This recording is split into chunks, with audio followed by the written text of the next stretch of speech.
안녕하십니까. 반갑습니다. 저는 오늘 리더에 대해서 강의를 하게 된 국제보석감정사이자 사실 당신이 보석입니다의 저자 이승규입니다. 요즘 봄이 왔는데 주변이 녹록지 않은 상황이죠. 자, 우리 각자 자신을 이렇게 위로해보면 어떨까요? 나는 내가 반짝반짝 빛나는 보석이다라고 스스로 격려를 해주면 좋겠습니다. 우리가 살아가면서 행운이 몇 번 온다고 하죠? 네, 3번 온다고 하는데, 근데 그 행운이라고 하는 것이 결국 누구한테 갈까요? 준비된 자에게 가게 되어 있습니다. 저는 대기업 면세점에서 90년도에 근무할 당시에 여러분들이 잘 아시는 그 세계적인 보석 티파니, 카티에, 불가리, 미키모토를 유치하는 프로젝트가 있었는데, 제가 그때 그 국제 보석 감정사가 필요해서 제가 대학 시절에 장롱석 그 면허증 같은 그 유학을 위해서 토플 받은 그 성적이 있는데 그거 하나 갖고 제가 극적으로 미국 보석학회 연수에 선발이 됐습니다. 그런데 미국에 가서 공부한 것까지는 좋은데 보석을 공부하다 보니까는요, 여러분 잘 아시겠지만 그 보석의 탄생이 어마어마한 그 시간을 요하고 아픔을 거쳐야만 아름다운 보석이 되거든요. 그게 저는 인생이라고 흡사하게 생각을 했고, 그 저는 오늘 여기 강의 핵심 주제인 각 리더, 여기 여러분 다 리더입니다. 이 리더가 이 과정을 거치면은 아름다운 그 보석같이 탄생이 된다고 했는데, 자, 오늘 저와 여러분이 함께 어떻게 보석 같은 리더로 성장할 수 있나 이야기를 나눠보도록 하겠습니다. 자, 여기에 보시는 이 메인스톤의 다이아몬드가 여러분이 잘 아시는, 혹시 현재 갖고 계실지 모르겠는데 티파니의 그 솔리테어 반지라고 합니다. 이 솔리테어 반지는 여러분 잘 아시겠지만 4프랑 세팅과 6프랑 세팅이 있는데 이 가운데 메인스톤이 옆에 있는 보조 스톤을 아름답게 하지만, 그렇지만 옆에 있는 보조 스톤이 가운데 메인스톤을 아름답게 합니다. 저는 이 디자인을 왜 제가 첫부터 보여드리냐면요, 여러분 이 디자인 자세히 보시면은 우리 가정에서 우리 부모라든가 또 우리 자녀분들, 조직에서는 이 가운데 메인스톤이 리더라고 볼 수 있습니다.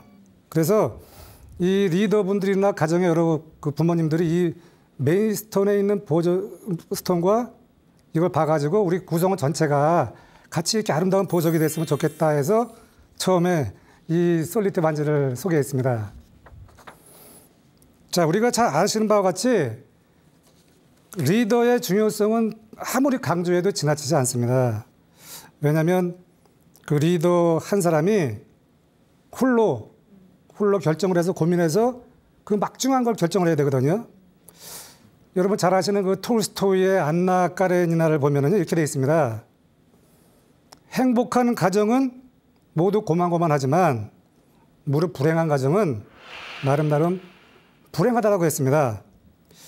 다시 말하면 행복한 가정은 다 비슷한 이유가 있는데 불행한 가정은 저마다의 이유가 많이 있다고 했거든요. 자, 우리는 작은 가정이나 큰 집단이나 이 리더 한 사람으로 인해서 전체가 행복하게 되거나 또 불편하게 될 수가 있습니다. 그래서 저와 함께 여러분이 같이, 나와 우리 시청자 여러분들이 과연 나는 어떤 리더인가 한번 이렇게 생각했으면 좋겠습니다. 조직에는 여러분 아시겠지만 그 수많은 조직의 업무 수행과 수많은 직원을 위해서 직위와 직책이라는 그 자리가 있습니다. 그런데요, 사람의 그 심리가 저도 마찬가지거든요. 꼭 승진하게 되면 내가 거기 가서 뭘 할까 일을 먼저 생각하는 게 아니라, 야, 내가 뭐 좀 승진됐으니까 대우 좀 받았으면 좋겠다 이렇게 생각하는데, 제가 직장생활 34년 하면서 느낀 게 있습니다. 직위와 직책이라고 하는 것은 내가 거기 가서 대우를 받는 것이 아니라 어차피 당신은 승진이 됐기 때문에 거기서 회사에서 보상을 받았으니까 그 직위와 직책을 통해서 내가 조직 구성원과 우리 전체의 그 목적을 위해서 내가 책임과 권한을 부여받았다라고 이렇게 생각하는 게 좋지 않겠나, 그래서 저는 생각이 됩니다. 자, 직장인 전문기업 휴넷이 직장인 812명을 대상으로 최고의 CEO가 누구냐 조사를 한번 했는데, 여러분 자 여기서 보시는 바와 같이 최고의 리더가 누구냐면은 소통 능력을 잘하는 리더가 소통 능력을 잘해야만 또 리더가 되듯이 첫 번째로 뽑혔는데 31.4%를 나타냈습니다. 그다음에 그 직장인에서 우리 리더들이 많은 것을 우리가 결정하고 또 수행해야 되는 그 통찰력이라든가 의사 결정 능력, 이런 거는 두 번째, 세 번째로 밀려나는데, 우리 조직에서 리더가 자기가 속한 그 조직의 특성을 이해하려는 노력을 해야 됩니다. 또 조직 구성원과 함께 내가 문제를 해결하고, 더군다나 요새 모든 그 SNS가 너무 발달해서 요새는 뭐 중학교 하다못해 10대까지 모든 정보를 공유하지 않습니까? 그래서 앞으로는 더 우리 4차 산업혁명 시대를 통해서 리더들이 모든 정보를 혼자 공유하지 말고 각 구성원 전체가 다 공유해서, 그래서 소통이 더 이렇게 활발하게 돼서 조직이 좀 아름다운 조직이 되면 좋겠습니다. 그다음에 아무래도 리더한테 중요한 것은 그 업무 수행 능력도 중요하지만 그 모든 걸 다 통찰해야 되잖아요. 그 통찰 능력이 이제 28.3%를 나타냈고, 그다음에 모든 그 결정을 할 때 의사 결정력, 그 내가 혼자 모든 걸 결정해야 되는데 그 디시전 메이커로서 그것이 중요하다고 하는 것이 26.7%로 나타났고요. 그다음에 통솔력이 아무래도 중요한데 이것은 8.9% 이렇게 나타났습니다. 자, 그리고 두 번째로는 그 직장인을 위해서 어떤 게 최고의 리더이고 어떤 게 최악의 리더인가, 이렇게 5항목으로 조사를 했습니다. 5항목으로 조사했는데 이것을 보니까 역시 소통형 리더가 전체 구성비의 무려 50%를 넘어섰습니다. 그 다음에 두 번째에 그 서번트 리더가 25.7%를 나타냈는데, 저는 이 서번트 리더도 굉장히 중요하죠. 조직에서 그 직원들에게 자기가 헌신을 하고, 또 우리가 가장 중요하다는 걸 많이 들었지 않습니까? 여러 리더 중에서. 그런데 이 위임형 리더가 저는 굉장히 중요하다고 생각합니다. 이 위임형 리더는 여러분 잘 아시겠지만, 조직에서 보면 저도 리더를 할 때 대기업 임원을 하고 글로벌 기업 사장을 할 때 내가 혼자 이 자료를 이렇게 혼자 그냥 독차지하려고 하는데, 또 그게 하다 보면 내가 굉장히 부하가 생기거든요. 그래서 뭐 여러분 집에서도 마찬가지 아닙니까? 자녀분들이 이렇게 성장하면은 그 알아서 해라 이렇게 하든가 해야 되는데 꼭 부모가 관여하다 보면 문제가 생기거든요. 그래서 이 권한과 책임을 부여해주고 네가 알아서 스스로 성장하고 거기서 결정할 수 있는 능력을 주는 것이 전체 직원이 오랫동안 사는 거거든요. 더 강해지고. 그럼 우리가 잘 아는 바와 같이 여러분 아시잖아요. 나를 따라라 하는 이 카리스마형 리더가 아직도 있습니다. 이게 9.4%를 나타났고요. 그런데 공교롭게 저도 보니까 민주형으로 이게 직원들을 잘 관리하는 이 리더가 오히려 제 꼬리비로 나타났습니다. 5번째, 2.6%밖에 안 됩니다. 자, 여기서 우리가 또 이제 최악의 리더를 봤는데, 우리 여러분 다 마찬가지죠, 저나. 이 사람의 말이 굉장히 중요합니다. 특히 리더의 말 한마디는 조직에서, 또 가정에서도 마찬가지잖아요. 부모의 말 한마디가 자녀한테 그 모든 그 일거수일투족 다 보여지게 되는 것인데, 리더가 이렇게 말 한마디를 잘못해서 문제가 된다고 하는 것이 최악의 리더로 나타났습니다. 그러니까 두 번째, 세 번째 보시면 재밌는 게 권위형 리더가 오히려 두 번째로 나타났습니다. 아까 처음에 그 최고의 리더에 볼 때는 카리스마형 리더가 네 번째로 갔는데, 이 최악의 리더는 권위형이 25.1%를 나타냈습니다. 자, 우리가 이렇게 살다 보면은요, 저도 또 마찬가지입니다. 조직이나 가정이나 우리가 어려움이 왔을 때, 그 어려움이 왔을 때 그 리더는 어떻게 해야 되느냐. 야, 우리 같이 잘해보자. 이거 이겨내자 해야 되는데, 간혹가다 그런 분이 있습니다. 야, 우리 이거 이번에 잘 될까? 야, 우리 요새 뭐 코로나로 이렇게 왔는데 이게 얼마나 더 갈 거야? 이렇게 좀 부정적으로 불신형을 초래하는 리더가 있는데, 이런 불신형 리더가 22.0%를 나타냈습니다. 그 다음에 우리 늘 반복되는데 저도 참 안타깝더라고요. 이 신문에 참 이게 왜 이게 끊임없이 반복되느냐. 공과 사를 구분 못 해가지고 가진 그 문제가 많거든요. 조직에서도 마찬가지입니다. 또 간혹가다 이 그 사적인 것과 이 공적인 걸 구분 못해서 이게 큰일을 번지는 경우도 있는데 이것이 네 번째 8.4%를 나타냈고요. 그다음에 오직 성과 제일주의를 나타내는 리더가 맨 밑에 6.8%를 나타냈습니다. 자, 우리가 그 잘 아시는 여러분 탄생석 아시죠? 네, 여러분 몇 월 달인지 모르겠지만 자, 여러분 역시 그 여성분들이니까 보석에 대해서 잘 압니다. 이 탄생석이라고 하는 것이 어떤 걸 갖고 있죠? 행운을 불러온다고 해서 이 탄생석으로 오랫동안 이 보석의 그 업계에서 이름이 지어졌는데 여기서 12개 다 하다 보면 시간이 다 갑니다. 그래서 4개의 가장 중요한 보석 의미를 살펴보겠습니다. 제가 왜 이 보석의 그 탄생석 중에서 리더의 덕목을 왜 뽑았냐 하면은 이 보석의 그 아름다움도 있지만은 그 이면에 숨겨진 그 의미를 보고 저도 나도 여기서 빨리 좀 이렇게 좀 더 다시 새롭게 내 모습을 바꿔야 되겠다 했는데 여러분 잘 아시는 바와 같이 다이아몬드는 건강과 불멸을 나타내지 않습니까? 이 다이아몬드가 건강과 불멸을 나타내는 이유가 뭐냐면은 이 리더가 조직에서 그 수많은 결정을 해야 되고 또 리더는 여러분 아시겠지만 일반인들은 집에 가면 뭐 그냥 편하게 자지만 리더는 중요한 결정이 있을 때 잠도 못 자고 고민해야 됩니다. 그래서 리더는 건강이 굉장히 중요하다 해서 이제 저는 그걸 말씀을 드리는 거고요. 여러분 보시는 이 열정, 이 루비라고 하는 것은 쳐다만 봐도 아주 열정이 나잖아요. 자, 리더라고 하는 것은 또 저나 결혼은 다 마찬가지지만 우리가 살아가면서 또 지치고 할 때는 우리가 좀 쉬어야 되겠지만 그래도 중요한 순간에는 이 열정을 갖고 우리가 매진했으면 좋겠다 하는 생각이 드는데 자, 여러분 이 여성분들이 좋아하는 루비는 보면은요. 이 항상 저한테 힘을 주거든요. 자, 그런데 또 열정을 뭘 주느냐 하면은 우리가 해야 할 일을 끝까지 해주는 그런 아주 끊임없는 에너지가 있다 하더라고요. 세 번째 여성분들이 좋아하는 보석 중에 또 하나죠. 에메랄드. 이 에메랄드가 보석 중에서 흠이 많은데 이 에메랄드는 모양 자체가 보면 또 이 충실하고 사랑이 들어가는데 자, 리더라고 하는 것은 내가 혼자 이렇게 있다 보면 저도 마찬가지지만 좀 내가 이렇게 나태해지고 할 수가 있거든요.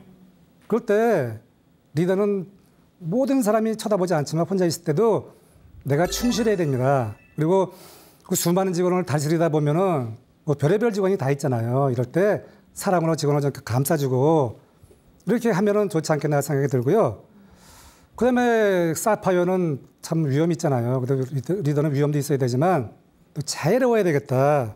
그래서 이 4대 보석의 의미를 잘 좀 깨달으면은 리더가 오늘 강의의 주제인 이 보석 같은 리더가 되지 않을까 생각이 되는데 자, 우리 모두 다 같이 다시 한번 이 탄생석의 의미를 잘 깨달아서 우리 앞으로 이 시간 이후에 모두 여러분들이 또 코로나로 힘든데 조금만 견디면은 보석 같은 인생이 될 것이라고 저는 확신하고 있습니다. 자, 여러분 잘 아시는 바와 같이 보석이 처음부터 아름다운 게 아니잖아요. 땅속 깊은 데서 캐냈을 때 여기에 보시는 바와 같이 거의 돌멩이 정도 수준에 불과한데 찬란한 리더도 없습니다. 우리가 보는 뭐 이순신 장군, 세종대왕 이런 분들이 처음부터 찬란한 게 아니거든요. 다 이렇게 태어나서 성장하고 하는 것인데 이 여기서 보석을 보시면 여러분이 보석이라고 하는 것이 3가지 커팅이 있습니다. 자, 아이디얼 커팅이라고 해서 아주 그 100% 보석 빛이 들어갔다가 100% 반사되는 것이 이제 첫 번째 아이디얼 커팅. 두 번째, 너무 밑에 깊이 커팅을 해서 빛이 들어가다가 다시 나와야 되는데 그냥 새 나가는 게 있거든요. 또 너무 얇아서 새 나가지도 못하고 바로 그냥 밑으로 나가는 이런 것이 있는데 이렇게 해서 이제 빛이 나와서 아름다운 보석이 되는데 저는 이것을 보면서 뭘 느꼈냐면은 우리 리더들도 조직이나 가정에서 내가 리더로서 가장 아름다운 빛을 바라고 그 조직원이 다 갖고 있는 비전과 목표 같은 것을 구석구석에 다 아름다운 빛으로 이렇게 전수를 해서 그 빛이 다 퍼져가지고 빛이 다 나와서 아름다운 보석이 되듯이 조직 구성원이 이렇게 아름다운 보석처럼 됐으면 좋겠다라는 생각을 했습니다. 결국은 조직의 비전과 목적이라고 하는 것은 모든 빛이 리더의 그 비전과 회사의 목적이 조직 구성원에게 이렇게 잘 전달됐으면 좋겠다라는 생각이 듭니다. 자, 아름다운 보석이 탄생되기 전까지 얼마나 많은 힘겨운 과정을 거치는가, 이걸 잠시 좀 말씀을 드려보겠습니다. 보석의 탄생을 보면은요, 여러분, 땅속 몇 킬로 해석할까요? 무려 120km, 130km. 대전 가는 거리 정도에서 땅을 캐야 됩니다. 상상을 초월하는 그 깊이 아닙니까? 자, 근데 거기서 캐낸 보석이 자료 보니까 1캐럿이 여러분 어떻게 되죠? 0.2g입니다. 그런데 저는 이 자료를 찾으면서 내가 이때 이 472캐럿 원석을 캤을 때 얼마나 사람들이 환호했을까. 0.2g을 캐는데 무려 250톤의 자갈과 흙을 캐내야 되는데 이거 472캐럿 원석을 바로 캔 거 아닙니까? 그러니까 그 당시에 나는 얼마나 이 환호했을까 하는 생각이 들리는데, 자, 이 원석이 나왔을 때 플래닝, 이거 어떻게 깎아야 될까, 이걸 세워야 됩니다. 여러분이 마치 우리 옷 재단할 때 그 재단사가 그 이렇게 분필가루 이렇게 마킹하듯이 이렇게 해서 어떻게 내가 자를까 계획하는 것이거든요. 두 번째 클리빙이라고 해서 저는 이 보석을 공부하면서 참 느낀 게 뭐냐면요. 자, 다이아몬드가 세상에서 가장 강한 물체인데 우리 인간과 너무 흡사하더라고요. 왜냐하면 이 탄소로 구성된 이것이 같이 원자가 다 집중이 되어 있어야 되는데 땅속 깊이 인류가 역사가 태동할 때 같이 태어났다는 그런 과학적인 분석도 있습니다. 왜냐하면 워낙 오래된 그 광물이기 때문에 이때 그 지하에서 자연적인 순환에 의해서 그 탄소가 분산이 될 때 거기에 약한 부분이 생긴다 하더라고요. 그래가지고 다이아몬드 커터가 그걸 봐가지고 그림에 보시는 것처럼 방식을 자르는 겁니다. 소잉이라고 해서 다이아몬드는 오직 다이아몬드만 깎겠죠. 워낙 강하니까. 그 톱니바퀴에다 다이아몬드 그 가루를 묻혀가지고 이렇게 우리가 톱질하듯이 자르는 건데 이때 중량의 손실을 가장 최소화해야 되는 것입니다. 다이아몬드는 얼마나 비쌉니까? 그래서 이 소잉이 중요하고 마지막에 이제 폴리싱 단계라고 하는데 지금 두 번째 보여드린 472캐럿 원석을 저걸 여러 단계로 많이 쪼개고 또 톱니로 바퀴로 잘라서 아까 말씀드린 58면체를 여기서 이제 만드는 것입니다. 폴리싱 단계에서. 그러니까 제가 말씀드리는 것이 우리 인생에 우리가 태어나서 또 성장하고 또 리더가 태어나서 성장하고 현장에서 수많은 어려움을 겪어내고 이 과정과 보석의 탄생은 저는 너무 흡사하다고 생각했는데 현재 여러분이 위치가 나나 현재 우리 시청하신 여러분들이 코로나로 힘들지만 이 힘든 과정이 이 다이아몬드 탄생을 통해서 내가 더 다이아몬드처럼 단단해지는구나 이렇게 생각을 하면 좋겠습니다. 자, 우리 다이아몬드 중에서 여러 가지 다이아몬드가 있는데 여기도 핑크 옷 입은 분도 계시는데 이 핑크 스타 다이아몬드가 아주 굉장히 희귀한 보석입니다. 우리가 주로 아는 다이아몬드는 화이트 컬러의 그 무색이거든요. 자, 근데 이 핑크 스타 다이아몬드를요 봤더니 2013년도 홍콩에서 이 경매 가격입니다. 소비 작가가 아니라 경매 가격이 얼마나 됐을까요? 무려 8,300만 달러라고 했습니다. 여러분 좀 놀라는 표정 좀 주세요. 그런데 이 핑크 다이아몬드는요, 어떻게 핑크 다이아몬드가 되느냐. 제가 다음번 강의 때 말씀을 드리겠지만, 다이아몬드는 원래 탄소로 이루어졌는데, 이 땅 속에서 수많은 그 자연적인 순환에 따라서 거기서 불순물이 살짝 들어가서 리튬이 들어가서 이게 핑크 다이아몬드가 되는데, 자, 여기서 말씀드리는 것은 이 핑크 다이아몬드가 처음에 만들어졌을 때는 132.5캐럿인데 이것이 결국은 잘려가서 59캐럿으로 됐습니다. 자, 아름다운 빛을 발하기 위해서는 나의 그 부족함과 불순물 이걸 다 잘라내서 보석이 탄생되는 것인데 우리 리더 또한 우리 개인 또한 항상 나를 끊임없이 단련을 해야만 이 아름다운 다이아몬드가 되는데 여러분 이 핑크 다이아몬드를 연마하는데 몇 년이 걸릴 것 같습니까?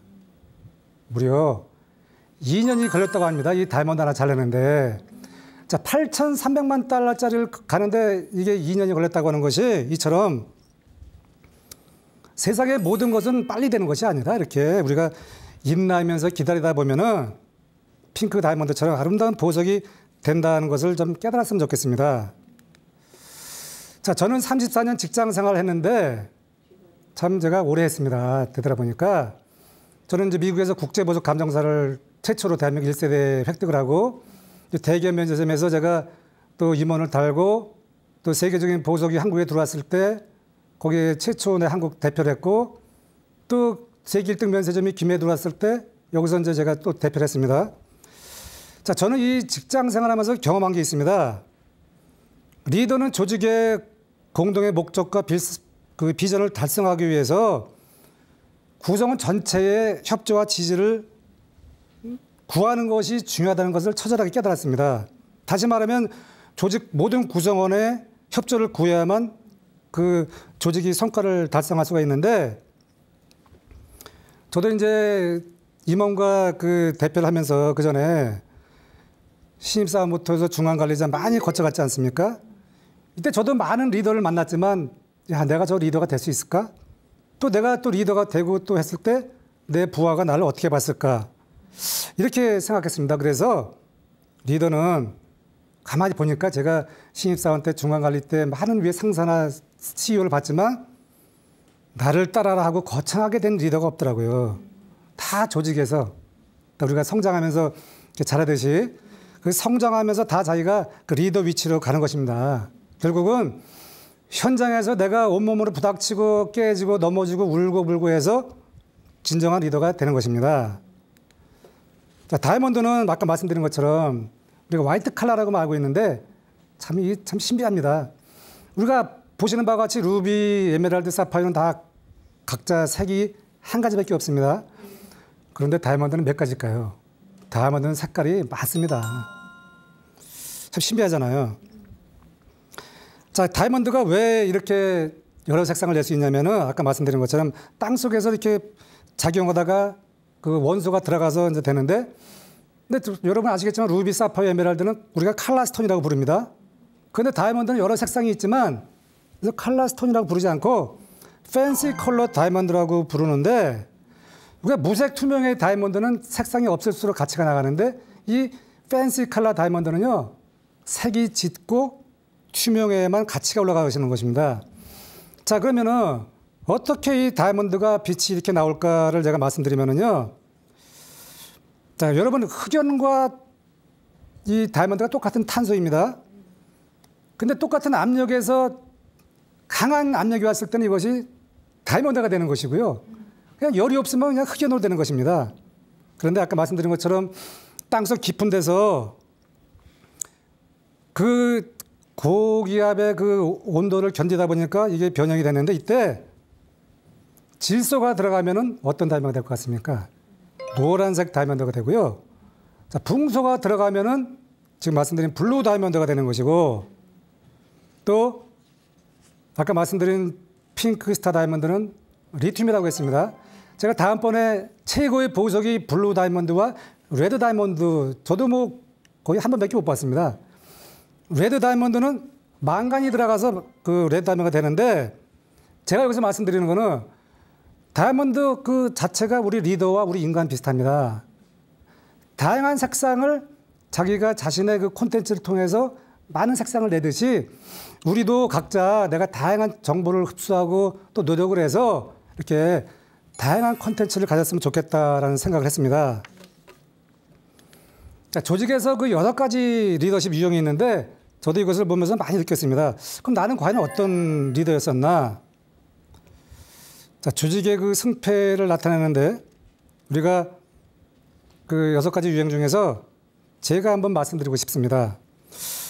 자, 리더가 조직의 변화라든가 세상의 변화를 깨닫지 못하고 도태한 게 여러분 아시죠? 핀란드의 노키아라든가 그 어마어마한 소니가 삼성한테 밀렸지 않습니까? 그 리더가 변화에 순응을 해야 되는데 이 중에서 저는 이제 그 리더가 이 중에 하나가 있겠지만 저는 이제 두 번째 이 비전형 리더를 말씀드리겠습니다. 이 비전형 리더라고 하는 것은 내가 혼자 가는 것이 아니라 내가 조직원 구성원한테 내 뜻을 전달해주고 야 우리 같이 잘해보자 이렇게 동기부여를 주는 것이거든요. 그다음에 이 관계 중시형이 있습니다. 참 중요하죠. 뭐 가정이나 조직이나 화합을 원하는 이런 리더인데 이 사람은 모든 게 화합이 우선이기 때문에 부하의 마음을 잘 움직일 수가 있습니다. 저는 이 집단 운영이 참 중요하다고 생각합니다. 지금 우리가 정부라든가 이 세상 모든 것이 일방적인 결정으로 참 어려움이 많지 않습니까? 사전에 좀 충분히 협의를 했어야 되는데 이 집단형 운영형을 저는 왜 선호하냐면은 모든 결정을 할 때 내가 혼자 몰래 결정하는 것이 아니라 다 이렇게 의견을 물어봐서 같이 괜찮냐 이렇게 해서 결정하는 것이 집단 운영형인데 이 과정에서 많은 사람의 의견을 듣다 보니까 별 그렇게 무리가 없습니다. 그래서 저는 직장 생활을 통해서 느낀 것이 뭐냐면 리더는 혼자 가는 것이 아니라 아까 처음에 다이아몬드 솔리테어 반지 보여드렸듯이 조직 구성원이 다 같이 가는 것입니다. 그래야만 어려움이 만나도 조직 구성원이 리더를 도와주고 하지 그렇지 않으면 어려움을 극복할 수가 없습니다. 그래서 저는 6가지 리더 유형 중에서 우리 앞으로 좀 집단 유형의 운영에 그런 리더가 많이 나왔으면 좋겠다라는 생각을 합니다. 자, 우리 리더에 대해서 알아봤죠. 그런데 자, 리더가 거기에 수많은 혜택이 주어지고 많은 영광이 들어오지만 리더가 부담이 있습니다. 모든 책임을 내가 혼자 다 져야 됩니다. 자, 왕관을 쓰려는 자 그 무게를 견뎌라라고 했는데 이것을 제가 찾아보니까 세익스피어가 이렇게 했더라고요. 왕관을 쓴 자는 그 명예와 권력을 다 누리지만 그에 걸맞는 책임을 당신 네가 다 책임을 져야 된다. 그 자리만큼 어려움이 따른다고 했는데 결국은 리더가 그 어려움을 견디라고 했습니다. 2016년도 10월 달에 동아일보에서 아주 재미있는 기사를 했습니다. 미국의 이제 그 오바마 대통령이 이런 말을 했습니다. 내가 조직에서 더 이상 올라갈 데가 없다라고 하는 것은 내가 중요한 사항에 대해서 내가 혼자 다 결정하고 내가 다 책임져야 된다고 했는데 역시 우리 오바마 대통령 참 이런 멋있는 대통령이 나왔으면 좋겠습니다. 저도 대기업 간부 시절에 뭐 하나 이렇게 입찰이 잘못돼가지고 그 전적인 책임을 CEO가 이제 책임을 물어서 그런 적도 있었거든요. 저도 마찬가지입니다. 저도 임원할 때, 글로벌 사장할 때, 입찰할 때 밤잠을 내가 설친 적이 있습니다. 여러분 입찰을 아시겠지만 입찰은 몇 프로가 되냐 안 되가 중요한 게 아니라 되느냐 안 되느냐, 되느냐 안 되느냐. 저는 그때 입찰 담당 임원을 하면서 너무너무 고민했습니다. 이거 안 되면은 모든 직원이 다 거기가 다운돼야 되고 또 조직의 성장 동력이 줄어들다 보니까 제가 아주 그 고민에 빠진 적도 있었는데 어떻든 우리 모든 분들이 리더라고 하면은 그 책임을 감내했으면 좋겠습니다. 다이아몬드처럼. 자, 우리가 살아가면서 그 위기가 왔을 때 그 위기를 내가 아주 간절하면은요, 그 위기가 풀릴까 안 풀릴까요? 풀리더라고요. 자, 제가 롯데 면세점에서 티파니 5달 갔을 때 JFK 공항에서 문제가 생겼습니다. 제가 연수를 하고 왔을 때 비자가 학생 비자라 했는데 저도 출장은 처음이니까 그 비자 갖고 제가 간 겁니다. JFK 공항에 내리자마자 입국심사위원이 저한테 이러더라고요. 미스터 리, you must return to Korea. 아니, 저보고 한국으로 돌아가라고 합니다. 저는 사장을 모시고 가고 우리가 첫 그 어마어마한 보석 오더라 갔으니 티파니에서 나왔죠.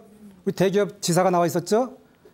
제가 비자 하나 때문에 많은 사람 바깥에 기다리게 하는데 우리가 살아가면서 내가 가장 위기가 왔을 때는요, 이것저것 우왕좌왕하면 안 됩니다. 오직 하나에 집중. 나는 여기서 비자를 풀어야 되겠다. 그러다 이랬습니다. 나는 한국에서 왔는데 수백만 달러를 현금으로 갖고 왔다 했더니 여러분 아시겠지만 미국이라는 나라는 카드 사회거든요. 신용카드. 이 입국심사위원한테 물어보더라고요. 와, 미스탈리 $1,000,000 현금을 갖고 왔니? 그래서 내가 순간적으로 티파니 초청장과 오더 리스트를 줬습니다. 근데 제가 그 당시에 좋은 사람 만난 것 같습니다. 거기서 막힌 사람 같으면 제가 들어왔을 것 같아요. 이 자리에서 강의를 못 하겠죠, 제가. 이 친구가 티파니에 뭐 전화 걸고 이렇게 하더니 잠깐 있다 나오면서 얼굴에 뭐가 또 있었겠죠. 만면의 시를 떴습니다. 그러면서 저한테 뭐라고 했을 것 같아요? 미스터리 You are lucky man 하면서 저한테 여러분 우리가 해외 나가서 비자가 이게 함부로 쉽지 않거든요. 제가 이 비자를 풀고 결국 티파니에 가서 여러분이 보시는 이 솔리테어 반지 이거 벌써 점차 오달했습니다. 그러니까 우리가 살아가면서 이런 어려움이 왔을 때 지혜가 생기는데 우리가 조직에서 이런 게 참 중요합니다. 조직에서는요, 이 현명한 리더가 있어야 되는데 지금 코로나로 얼마나 어렵습니까? 이 양치승 사장이 신문에 보니까 매출도 제로인데 직원의 마음을 이렇게 살펴주기 위해서 몰래 가서 그 월세를 내줬다고 합니다. 그 조직에서도 우리가 고객이 왕이지만 리더라고 하는 것은 직원도 살펴줘야 되고 직원을 살피기 전에 그 직원의 마음을 살펴야 되는데 저는 이렇게 생각했습니다. 제가 면세점에서 근무할 당시에 여러분도 잘 아시는 이 제 브랜드의 물건을 팔았는데 워낙 판매원들은 여러분 아시겠지만 매장에서 참 힘듭니다. 수많은 고객을 만들어야 되고 그 수많은 물건을 다 검수해야 되는데 참 우리 매장의 이 유통업의 판매원들 여러분들 다음에 매장 가시면 판매원들 좀 잘 좀 해주세요. 이 판매원이 실수로 해서 이걸 팔았는데 이것이 결국 문제가 됐습니다. 저는 근데 이때 왜 문제가 됐냐면 아까 JFK 공항에서 문제가 됐듯이 이 단순한 실수가 우리나라 최고의 그 소비자를 대신하는 연맹이 있죠. 소비자 연맹에 이게 거기까지 고발이 간 겁니다. 그래서 저는 이때 아주 당황했습니다. 아니 이거 백 하나 그냥 고객이 와서 좀 이렇게 좀 잘했으면 풀렸을 텐데 이걸 소비자 연맹까지 가? 그래서 저는 결국은 야 정면 돌파하자. 어차피 여기서 내가 소비자 연맹에서 또 거기 갔는데 그런데 제가 왜 정면 돌파를 생각했냐면은 아니 이 소비자 연맹의 그 회장님인데 여러분 아시죠? TV에 가끔 가다 나오셔갖고 이렇게 뭐 그냥 대기업 CEO 굉장히 좋은 거죠. 소비자가 연맹이 그 대기업이나 기업이 잘못된 거는 그건 바로 잡아야 됩니다. 그러니까 비서실에서 그러더라고요. 아, 이 점장 이거 어떻게 된 거냐. 소비자 연맹 회장이 전화가 왔다. 그래서 저는 그때 당황했습니다. 그래서 저는 그때 어떻게 했냐면은 내가 직접 그 소비자 연맹에 찾아가서 해결하자. 근데 처음에 갔더니 그 회장님은 어마어마한 CEO들만 나는 편인데 저 같은 점장 만나주겠습니까?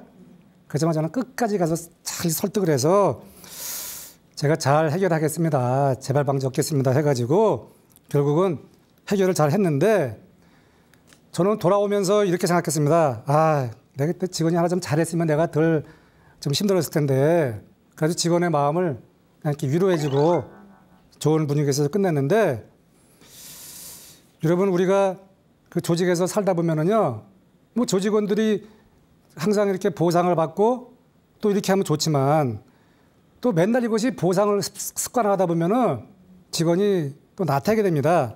그런데 이것을 어떤 방법으로 직원한테 보상을 시켜야 될까 생각을 해봤습니다. 조직에서 리더는 아무래도 여유가 있지만 또 조직에서 말씀드린 것처럼 프로젝트가 생기거나 또 급한 일이 생기면 야근해야 되거든요. 그러면 직원들은 늦게 또 퇴근하고 아침 일찍 출근하다 보면 힘들잖아요. 저는 이렇게 생각했습니다. 아, 그래. 직원들 힘드니까 내가 보상을 못 해주더라도 그냥 시간 좀 주자 해가지고 아침에 이제 탄력 근무를 시켰습니다. 그래서 리더들은 뭐 일이 급할 수도 있지만 직원들이 이렇게 늦게 일을 하거나 할 때는 또 다른 이런 방향으로 직원들의 그 위로를 해주면 좋지 않겠나 해서 꼭 우리가 보상을 못하지만 다른 것으로 보상해주면 직원들은 감사합니다. 네, 직원들이 다 알고 있습니다. 네. 자, 저는 대기업 임원을 하면서 이런 걸 생각했습니다. 아까 그 CEO가 제일 중요한 게 소통 능력이 이제 50% 넘었다고 했는데 저도 대기업 임원 되고 글로벌 사장 되면서 신입사원 때 결제 받으러 가면 맨날 그 리더방 똑똑 놓고 하게 되면은 부담이 가더라고요. 그래서 저는 이렇게 했습니다. 그래, 내가 한번 스스로 한번 해보자. 그래가지고 그 리더 여러분 대기업 임원들 방이 이렇게 좀 별도로 돼 있잖아요. 그 방을 열어놓고 언제든지 들어와라 이렇게 좀 했고요. 그다음에 얼마 전에 우리 옛날에 모 대통령이 그랬지 않습니까? 계급장 떼고 하자고. 저는 이렇게 했습니다. 회의하면은 야 지금부터 우리 직원들 좋은 아이디어 내는 사람이 임원이다. 그래가지고 열린 마음과 직원들을 위하는 마음을 하다 보니까 직원들이 제가 상상할 수 없는 그런 좋은 아이디어가 나왔습니다. 여러분 해외 나갈 때 혹시 그 면세점에 갔을 때 이런 거 보셨을 겁니다. 오래된 얘기지만 그 당시에 우리 면세점에서 K-팝으로 유명하던 그 레인 알잖아, 레인. 아주 멋진 우리 연예인. 그 레인을 통해서 우리가 슈가비 50억을 쏜다라는 아이디어를 냈고요. 2010년도 대한민국 최초로 카카오톡과 어마어마한 기업이 됐지 않습니까? 그 당시에는 카카오톡이 단순한 문자 메시지 정도밖에 안 됐습니다. 여기다 제휴 마케팅을 해서 2년간 독점을 했거든요. 근데 이 아이디어가 다 어디서 나왔냐? 열린 방을 운영해주고 직원들이 회의할 때 많은 아이디어를 꺼내내다 보니까 놀라운 아이디어를 나왔습니다. 제가 그렇게 뭐 부족한 사람이지만 이 직원들이 이렇게 많은 아이디어를 낼 수 있다고 한 거 말씀드리는 건데 우리 조직에서 우리가 좋은 아이디어를 내기 위해서는 여러분 잘 아시는 브레이밍 스토밍이 있는데 이 브레이밍 스토밍 중에서 중요한 몇 가지만 말씀드려보겠습니다. 자, 우리가 회의하다 보면 간혹가다 이러잖아요. 저도 마찬가지입니다. 상대방의 얘기를 하는데 다 끝나기도 전에 중간에 내가 껴가지고 그 분위기를 망치는 경우가 있고 또 회의하다 보면 이런 게 있습니다. 아, 이거 내가 잘못 내다 보면은 이거 야단만 맞고 그 의견을 안 내게 되거든요. 그래서 이 좋은 아이디어를 내기 위해서는 리더가 이 효과적인 브레이밍 스토밍을 해야 되는데 첫 번째는 회의하다가 보면은 그냥 빨리 결정하지 말고 그 부족한 아이디어가 나왔다 하더라도 그것을 내가 판단을 미뤄서 또 그리고 회의하다 보면 우리가 이렇게 그 꼭 좋은 아이디어만 나오는 게 아닙니다. 그리고 또 우리가 일을 하다 보면 주제에 집중을 해야 되는데 우리가 간혹가다 다른 일에 집중하게 되어 있습니다. 그 다른 사람의 말을 좀 끝까지 기울여라. 저도 좀 집에서 야단 맞고 있습니다. 좀 여보 좀 말 좀 기울여 하는데 자, 우리가 효과적인 브레인스토밍을 통해서 좀 많은 이런 자연스러운 소통이 왔으면 좋겠다 하고 비록 현재 여기서 내가 브레인스토밍 못하고 대화가 부족하다 하더라도 여기서 제시한 이 7가지 방식을 잘 우리가 활용해서 내가 그 창조적인 그런 분위기를 만들어서 우리가 좋은 아이디어가 많이 나오면 좋겠다라는 생각을 했습니다. 자, 저는 이 육사라는 버스에 무임승차하지 마라 이 책을 보고요. 내가 뜨끔했습니다. 야, 나는 과연 저렇게 했나? 자, 책임은 내가 지고 공은 부하에게 줘야 되는 게 리더인데 내가 과연 그렇게 했나라는 생각이 들더라고요. 여기서 이렇게 얘기했습니다. 당신 리더가 부하한테 일을 시켰을 때 그 일이 잘못되면은 당신 책임이고 그 일이 잘 되면은 부하의 책임이라고 했는데 과연 우리가 이런 리더가 얼마나 될까요? 저도 스스로 자기 자신을 한번 되돌아봤습니다. 그래서 제발 부하의 공을 좀 가로채지 말고 부하에게 공을 돌렸으면 좋겠다라는 생각에서 이 책임은 내가 지고 공은 부하에게 돌리자. 여러분 집에서도 마찬가지입니다. 자녀한테 공을 돌려야 됩니다. 예. 또 조직을 살다가 우리가 또 살다 보면 위기가 닥쳐오는데 위기가 왔을 때 그게 내가 성장하는 것입니다. 저는 면세점에서 점장할 때 이 과장이 뭐 일을 잘못했습니다. 그래서 제가 아주 막중한 그런 일이 있었거든요.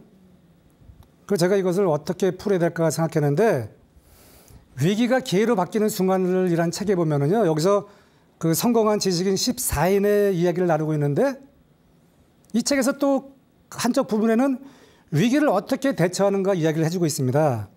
그래서 저는 그 당시에 문제가 생겼을 때 내가 점장이니까 다 책임을 지자 이렇게 했는데 책임감이 보상을 주더라고요.